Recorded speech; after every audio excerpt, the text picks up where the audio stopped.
तुमचं नवीन एका व्हिडिओमध्ये. मी आदित्य सरकडे आणि आज मी आलो होतो तुम्हाला लोकेशन सांगायचं. मी कुठं आलेलो आहे. पप्पांनी मला घरून निघतानीच म्हटलं होतं की बाई बाबू छत्री नाही, पण मी काय आणले नाही. पाऊस तर आला आहे पण लोकेशन एवढं भारी झाले ना.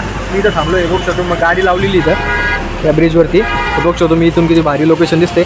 PCMC करा ना. तुम्हाला जर माहीत असेल लोकेशनचं नाव म्हणजे ब्रिजचं नाव तर कमेंट करून नक्की सांगा. आणि हा चौक कुठला आहे बघू शकतो मी. गाडी किती भारी लावलेली आहे. खरंच तुम्हाला सांगतो जर तुम्हाला म्हणजे तुम्ही एकटं फिरता वगैरे ना तर पाऊस घेऊन पडते तर एखाद्या ठिकाणी थांबून एकदम भारी वाटलं नाही का. मी इथं थांबलो मला एकदम भारी वाटलं नाही का. मी आलो होतो म्हणजे मला इंटरव्ह्यूसाठी बोलवलं होतं पण मी इथं थांबलो. एकदम भारी लोकेशन आहे होतो माझ्या मागात. मला तरी एवढं भारी वाटलं ना. असं वाटलं रप पाऊस होता मी भिजाव नाही का. तुम्ही पण तुमच्या लाईफमध्ये असं एकदा नक्की करून बघा नाही का. एखाद्या ठिकाणी थांबा पाऊस येऊ राहिला तिथे एकदम भारी वाटतं तुम्हाला. एकदम भारी फील होईल नाही का.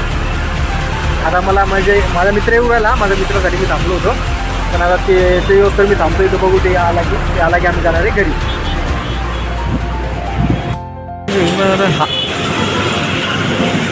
हा चौक जर तुम्हाला माहीत असेल हा चौक कुठला आहे, हा ब्रिजवर मी कुठं थांबलो आहे ते कमेंट करून तुम्ही नक्की सांगू शकता. बघू शकतो तुम्ही किती वातावरण भारी झाले नाही का. मी तर ब्रिजवर थांबलेलो आहे.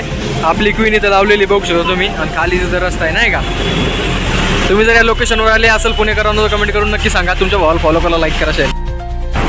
खरंच तुम्हाला सांगतो तुमच्या लाईफमध्ये एकदा तरी फिरा. घरात बसू नका. भाऊ फिरल्याने एवढं भारी आहे ना. एवढं भारी वाटलं मला. आता इंटरव्ह्यू मी थांबलेलो आहे मस्तपैकी या चौकात. ब्रिज तुम्हाला नाव माहीत असेल तर नक्की कमेंट करून सांगा. हे बघू शकतो तुम्ही. ही आपली गाडी इथं लावलेली आहे. बघू शकतो तुम्ही वातावरण. बघू शकतो तुम्ही हा ब्रिज. तुम्हाला मित्रांनो घरात बसू नका. एकदम आपली गाडी काढा. गाडी नसेल तर पायंदळी या पण इथे लोकेशनवर एकदम भारी वाटतं.